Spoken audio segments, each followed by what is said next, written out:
Here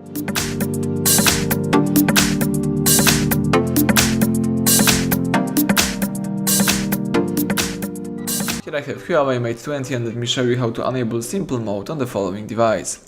So at the very beginning, let's start by using your home screen, then find and select the settings. From the list of settings you need to scroll down and tap system. Here let's tap the simple mode.